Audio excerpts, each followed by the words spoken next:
Assalamualaikum warahmatullahi wabarakatuh. Kita sekarang berada di situs Gunung Padang dan kita dari tim Jejak Semesta. Dan kita kalau misal teman-teman penasaran nanti kita bakalan lanjut ya. Oke.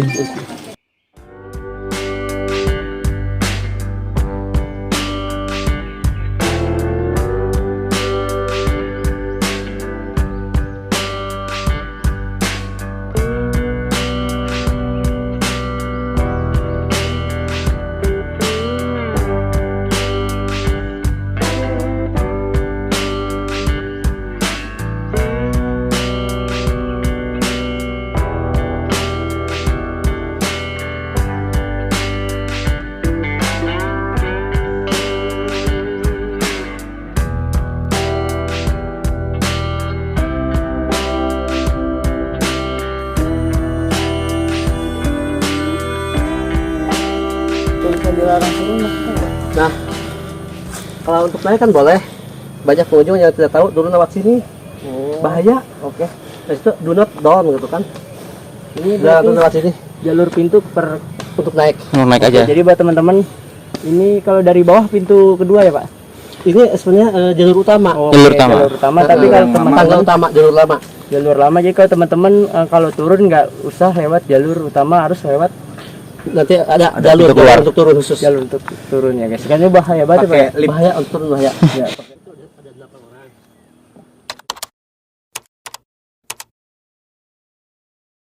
Ini saya ulangi, kalau balokan-balokan batunya itu alami melalui lava atau magma. Namanya kolomnar atau kekar kolom. Nah, kemudian si balokan-balokan alami tadi itu, satu bukit ini dulu ditambang oleh masyarakat tempo dulu, digunakanlah pundan berundak untuk sarana tempat peribadatan. Seperti itu kurang lebihnya. Oke. Gimana Bang Alwi? Berarti pusat peribadatan berada di atas Pak? Di paling tinggi di 5 Oh, udah 5. pusatnya.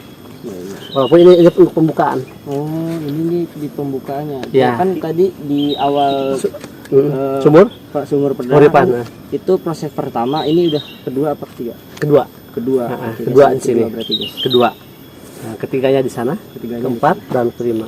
Iya. Jadi ada 5 proses nih. Berarti ada 5 tuh. Jadi ada angka dari filosofi dengan angka 5 itu Pak. Betul. Ya, Selalu angka 5 ya Pak? ya. Bahwa keistimewaan Gunung Padang ini simbolnya atau angkanya tuh simbol 5.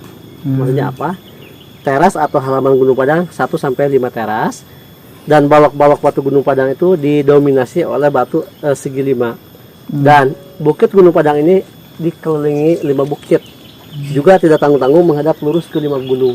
Cuman sekarang lagi kurang bagus pemandangannya, ada awan, kurang cerah. Ini kalau di atas nanti bisa dilihat ada beberapa gunung yang kelihatan ke sana sejajar. Itu 5. Apa aja tuh, Pak? Ya? Apa aja tuh? Apa aja Pak? Gunung Padang dikelilingi 5 bukit. Yang pertama sebelah timur Pasir Malang, 1. Kedua Pasir Malang. Ketiga Emped, ini bukitnya yang panjang. Keempat Gunung Karuhun, itu gunungnya. Nah, kelima Pasir Domas. Ya, dan menghadap sejajar itu ke 5 gunung. 1 Pasir Domas, 2 Pasir Pogor, 3 Pasir Kencana, 4 Gunung Gede yang di lerengnya itu ada gempa di dasar kemarin, kelima Pangrango. Gitu guys. Tuh. Dan kita perhatikan mungkin sampai jalan. Di situ ada domen atau meja batu, itu 5 sisi mejanya. Itu apa sih batunya? 5 sisi itu kayak gini. Ini kan gini kan, 1 kan? 2, 3, 4, 5. Dia 5 sisi. 5 runcingan ini. 1 awalnya sini ya. 1, 2, 3, 4, 5 kan? Perhatikan. Ini yang tipis. 1, 2, 3, 4, 5. Oke. 1, 2, 3, 4, 5. 1, 2, 3, 4, 5. Ya itu 6. Itu kebanyakan 5. Kayak ini 5 juga nih. Ini secara alami Pak? Alam. Alami guys, bayangin alam aja bisa membuat secara unik. Maksudnya balokannya. Balokannya. Kalau ini didirikan bukan alam. Alam Ini manusia. leluhur. Nah, disusun ini ada yang namanya dolmen atau batu datar. Domen. Ya, ini tempat persembahan zaman dulu. Uniknya bicara serba 5. 1, 2, 3, 4, 5 sisi. Kalian mengikuti 1, 2, 3, 4, 5. Nih Pak. Jenis batunya apa nih Pak? Kalau jenis batunya, semua batu yang ada di Gunung Padang, jenis batunya tuh Andesit. andesit piroksin. Hmm. Batu sungai pun andesit, Hmm. tapi ini ada nilai plus piroksin. Artinya jenis batu yang banyak mengandung kadar besi yang sangat tinggi. Oh. Itu yang dikenal dengan andesit piroksin. Andesit piroksin, betul. Oke, gitu.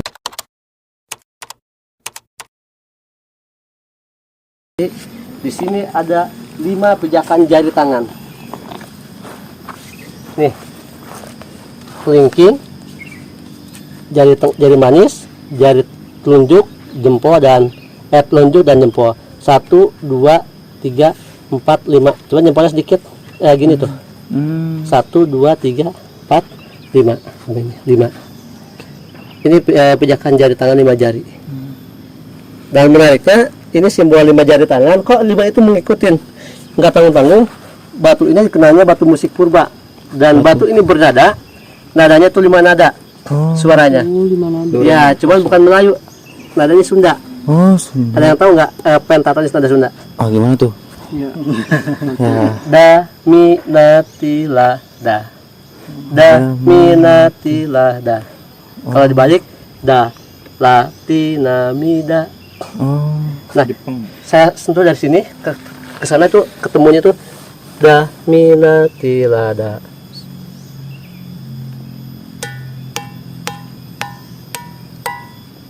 Kalau dibalik, da, la, ti, na, mi, da.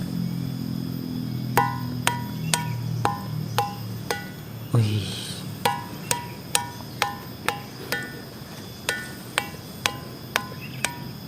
Ya.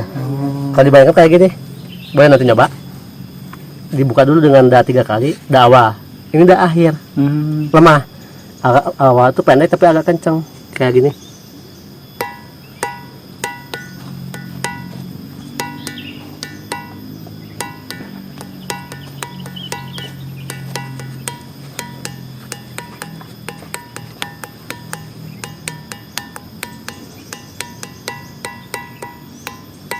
Menarik ya. Batu tapi Keren, bernada ya. keren. Ini bukan mitos, bukan mistik. Coba aja. Itu kan Oh iya. ini bangka. Cuman ini didesain khusus. Dan 5 nada. Kalau di batu kacapi ini hanya 1 goresan ini.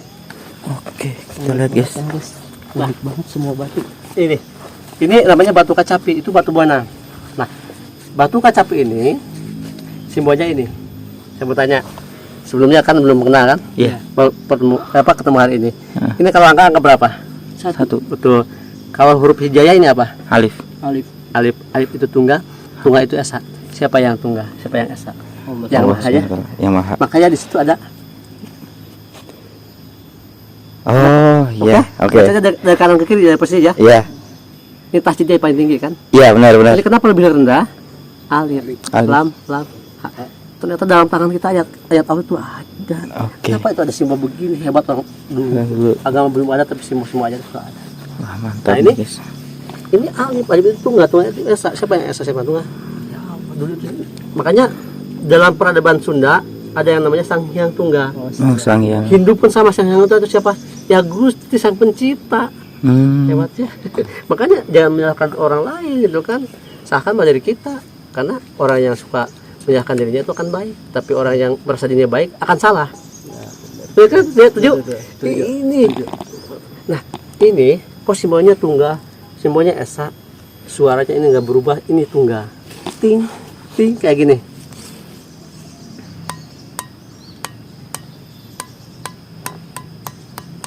Dengerin. Tunggal suaranya. Satu nada ya, Pak ya? Satu nada nggak berubah. Kalau itu variabel, Iya. variatif itu. Ini enggak. Ini dengan jenis batu yang sama. Batu yang sama andesit, tapi nadanya beda. Ini nggak berubah nada, nggak kayak itu. Kali ini pembuka masih keras, pelatih keras ini. Dan kalau orang yang merasakan energi batu, tangan diginikan, ini padat.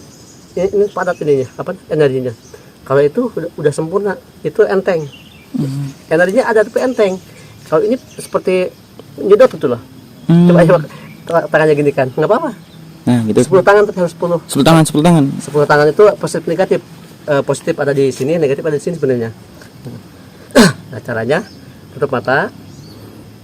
Untuk apa? Untuk kefokusan, bukan untuk mistik, bukan. Tutup mata untuk kefokusan. Nah, sekarang rasakan dari batu yang dipegang seperti ada dorongan, ada energi listrik ke pori-pori 10 jari tangan seperti kesemutan. Nah, sekarang agak narik, seperti menarik gitulah. Karena di situ ada koneksi energi yang dalam tubuh kita dengan energi di batu ini.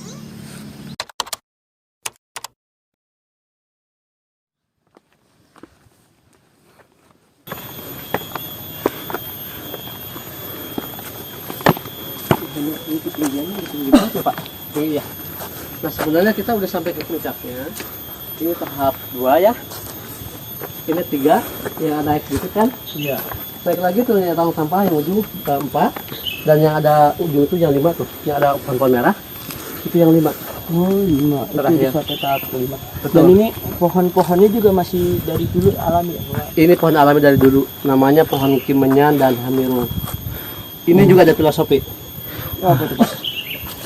Ini pohon kimenyan melambangkan laki-laki atau kakek. Hamirung melambangkan perempuan atau nenek. Oh, Ini sejodoh. oh, ini si jodoh. Ya. Nah, mungkin abang-abang mumpung di sini dan mumpung ada penjaga, semua boleh masuk ke bukit ini. Mohon dilepas alas kakinya. Oh, dilepas. Ya, ini ada bacaan. Di sini kita biar merasakan energi alam. Tadinya bukan mistik atau mistis, semua akan merasakan sejuknya tempat ini, damainya tempat ini, tenangnya tempat ini. Semua ke sini masuk. Nah, di sini perlu saya sampaikan untuk meditasi, untuk spiritual. Sedangkan kalau ini duduk aja sini menikmatin. Ini tapi kalau malam juga buat meditasi bisa diperbolehkan, Pak? Diperbolehkan. Yang penting ini untuk duduk, untuk menjaga kebersihan, tidak boleh melepas. Harus melepas rasa.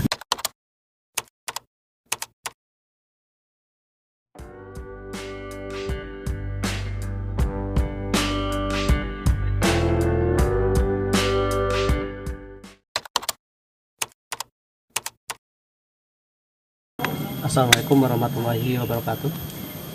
Assalamualaikum warahmatullahi wabarakatuh. Terima kasih buat sahabat mungkin Anda dimanapun berada, terutama buat anak-anak muda ya, dikenal dengan anak milenial gitu zaman sekarang ini. Kita boleh namanya yang mengembangkan teknologi kita boleh tidak jauh dengan media sosial atau gadget atau apapun itu kan, tapi kita harus bisa menjaga kaidah-kaidah itu kan. Ada juga katanya handphone itu ini tergantung, karena handphone itu alat, tergantung kita menggunakannya seperti apa gitu kan. Saya sampaikan dengan datangnya abang-abang ini dari Bogor, dari Depok ke tempat ini, bisa menyampaikan kepada publik, kepada masyarakat, kepada teman-teman, terutama yang terdekat. Jadi orang tua dulu sudah bijak, sudah menyimbolkan atau mengasih filosofi dengan adanya Gunung Padang ini. Kenapa Gunung Padang ini konsepnya 5 terasering atau 5 undakan? 1, 2, 3, 4, sampai 5. Dan kenapa undakan yang halaman ke-1 selain tadi dibuka dengan mata air di bawah sebagai simbol suci atau kebersihan? Karena yang namanya air itu bendanya halus, gitu kan? Halus gitu kan. Dan air itu sebagai sumber kehidupan. Artinya apa? Kita kalau tanpa air tidak akan bisa hidup. Bahkan dalam tubuh kita 80% adalah sumber air. Air liur, air ludah, air mata, air keringat, air tinja, serum, darah, kan begitu ya. Nah, sisanya yang 20% itu dibagi menjadi 3 unsur alam: api, tanah, angin. Angin itu apa? Napas yang dimasukkan ke dalam paru-paru kita, itu angin. Beda dengan udara. Kalau udara diam, kalau angin bergerak. Tadi yang kita rasakan itu angin. Apakah kita sekarang merasakan angin besar? Enggak. Kenapa tadi ketika meditasi, ketika lagi fokus, angin nyampe ini daun pun bergoyang-goyang besar kan? Karena kita membukanya, berdoa. Ini bukan mistik. Tadi angin besar kan terasa. Sekarang adakah? Enggak kan? Karena tidak dikoneksikan. Nah, itu unsur angin. Kemudian unsur bumi, dalam tubuh kita ada unsur bumi. Maksudnya apa? Kita dari pagi, abang-abang ini dari semalam belum makan. Itu ada yang keroncongan, ada yang sakit, ada yang lemes. Karena unsur buminya mudah habis. Tadi makan unsur bumi, ada yang mie instan, ada yang makan makanan. Itu kan unsur bumi awalnya. Dari buah-buahan, dari nasi, dari sagu. Disatukan lagi ke perut, bertambah kuat lagi tenaganya. Itu unsur bumi. Nah, kemudian unsur api dalam tubuh kita apa? Mungkin secara nalarnya nggak ada apinya. Kan unsur, sumber. Hangat nggak? Hangat, hangat. Bersatu dengan darah itu unsur apinya. Itu kan unsur api. Nah, kalau unsur apinya diambil sama Gusti, sama Allah, mati kita. Makanya mayat dingin kan? Karena unsur apinya sudah hilang. Nah, artinya bahwa kearifan loka, filosofi atau siloka dalam bahasa Sundanya, orang tua dulu tuh hebat. Itu di bawah. Pas 1. Kenapa pas 1 ini lebih luas, lebih lebar, batunya lebih kokoh, halamannya lebih luas, tapi di 1. Karena ini melambangkan sumber keilmuan.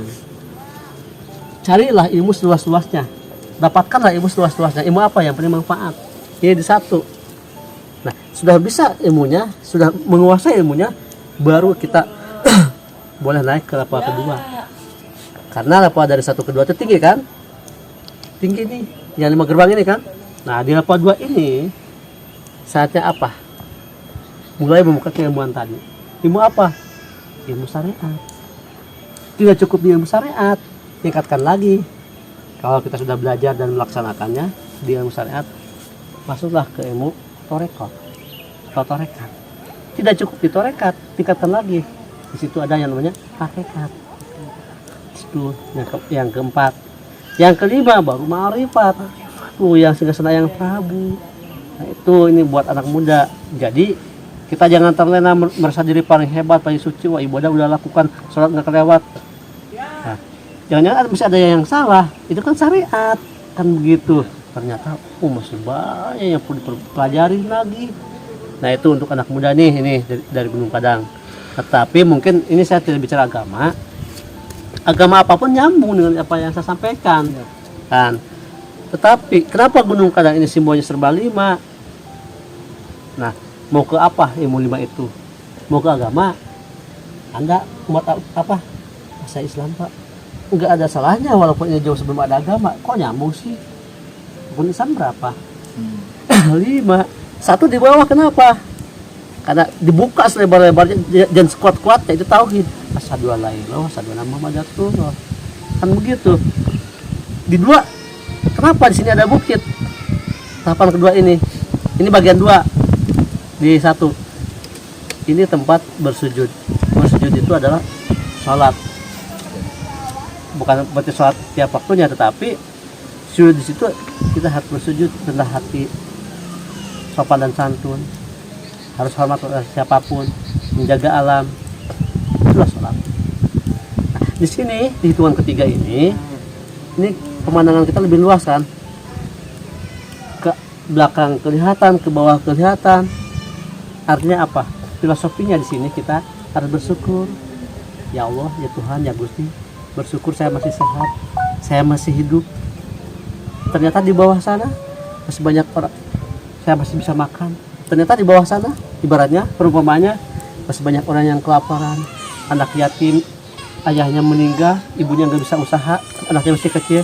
Siapa yang kewajiban untuk membantu? Kita lah, bersedekah. Bantulah mereka. Jompo, anak orang miskin. Dalam syariat Islam kan zakat, berbagi. Kan? Atau kasih sayang, atau welas asih, atau rahman rahim. Sama sih artinya. Nah, dari sini turun ke sana. Kenapa sejajar, tidak tinggi-tinggi dari bawah? Dan kenapa di 4 itu ada batu pengujian dan halamannya itu rumput, batunya seakan-akan nggak ada, kosong. Kenapa yang 4 itu kosong? Karena rukun 4 dalam Islam ada sesat. Artinya kita harus menghilangkan hawa nafsu, dan di 4 itulah saatnya kita itu mengamalkan. Tuh, mengamalkan apa? apa yang kita ketahui, mana yang baik dan salah, amalkan, aplikasikan. Itu kan, ini hak, ini batil.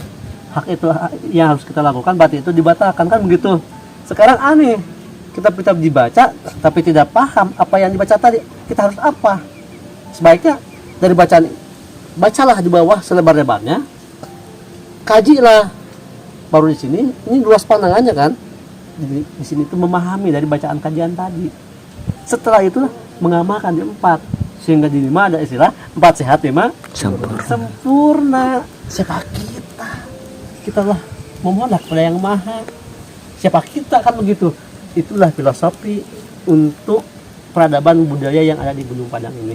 Mungkin itu masih banyak sebenarnya, itu hanya pembuka aja, biar orang dengan metode apa yang saya sampaikan tentang peradaban sejarah Gunung Padang ini memahami kenapa Gunung Padang ini simbol 5. Tadi udah dibahas, 5 teras, 5 undakan, 5 gerbang sejajar, balok-balok batunya lebih banyak, segi-segi 5, meja batu itu 5 sisi, ada 5 jari tangan, suaranya da, mi, na, tila, kan? Betul. Kemudian dilingkari 5 bukit menghadap 5 gunung. Yakin orang tua dulu enggak serta-merta membangun konsep Gunung Padang ini simbol 5 kalau tidak ada maksud dan tujuan, Pak. Luar biasa. Kita jangan jauh-jauh dibawa ke ilmu ini. Kenapa orang tua dulu menciptakan Gunung Padang ini? Sebaliknya, kalau kita bicara yang jauh-jauh mah capek lah. Introspeksi diri. Ternyata Gusti, ya Allah, tubuh saya pun kenapa simbol 5? Kenapa kepala jari tangan saya ini 5 jarinya? Yang kiri juga 5, kaki kanan juga 5, yang kiri juga 5. Kenapa ya Allah? Lubang wajah saya ini 5 juga. 1, 2, 3, 4, 5 yang dekat aja. Kenapa nih? Kaki, tangan-tangan 4 dengan kepala. Kita moncongnya ada 5. Kenapa ya Allah? Sambungan tulang saya 1, 2, 3, 4, 5 yang bisa dilakukan. Masuklah kita ke dalam. Tadi kata Bapak bermeditasi. Bukalah diri. Bersatu dengan alam, bersatu dengan alam. Kenali diri. Seseorang kalau sudah mengenal diri, itu akan mengenal Gusti. Seseorang yang sudah mengenal dirinya, pasti akan mengenal Tuhannya. Bagaimana kita bisa mengenal Tuhan, bisa mengenal Allah, sementara siapa kita masih bingung. Kita ini makhluk dari Holik. Holik itu Tuhan, Gusti. Makhluk itu yang diciptakan. Artinya apa? Kita sebagai makhluk harus patuh, taat, dan berbakti kepada Sang Pencipta. Apa yang mereka perintahkan harus kita laksanakan. Ini sesungguhnya dulu saya katakan tadi di bawah, bahwa Gunung Padang ini tempat peribadatan zaman dulu. Agama-agama belum ada, dikenal dengan animisme, dinamisme. Ternyata hebatnya Gunung Padang ini diambil dari ilmuwan antropologi, filologi, kemudian kebudayaan. Ternyata ini Gunung Padang yang dikatakan zaman animisme, dinamisme, ternyata sudah monoteisme, sudah mengenal Tuhan yang esa, hebat. Dan ini simbol-simbolnya sudah ada. Artinya dengan simbol 5 itu, kita ini ada di atas bumi. Siapa yang menciptakan bumi? Kita ini ada di bawah langit. Siapa yang menciptakan langit? Disitulah Rob. Bahasanya Allahu Akbar. Allah yang maha besar. Nah, itulah sangat besar. Yang diciptakannya pun besar begini. Walau alam yang menciptakannya nggak bisa diperumpamakan karena gaib. Tapi ada. Paham ya? Mungkin itu yang saya sampaikan hanya sebagai pembuka. Semoga buat kaula muda, pesan saya, silakan kunjungi, datangi, dan tetap lestarikan cagar budaya Gunung Padang ini sebagai sumber ilmu pengetahuan untuk kita semua. Yang saya sampaikan bahwa alam semesta itu apa? Kan ya hakikatnya ya tetap siapa yang menciptakannya, kan begitu. Mungkin itu yang saya sampaikan. Saya tutup, kan tadi dibuka dengan salam, tutup juga dengan salam. Wabillahi taufiq wal hidayah. Wassalamualaikum warahmatullahi wabarakatuh. Waalaikumsalam warahmatullahi wabarakatuh. Dan terima kasih Pak, kita dari Jejak Semesta udah dikasih penjelasan tentang situs Gunung Padang, dan kita terima kasih Pak. Terima kasih, sama-sama. Terima kasih.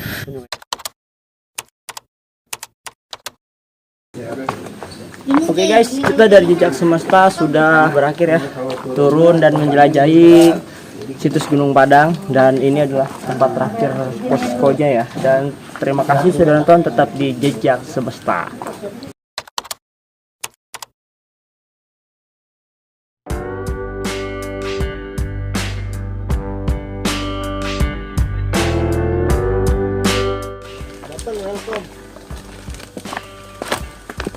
Ya Pota, teh gelas, Aqua dulu. Tolong sponsorin.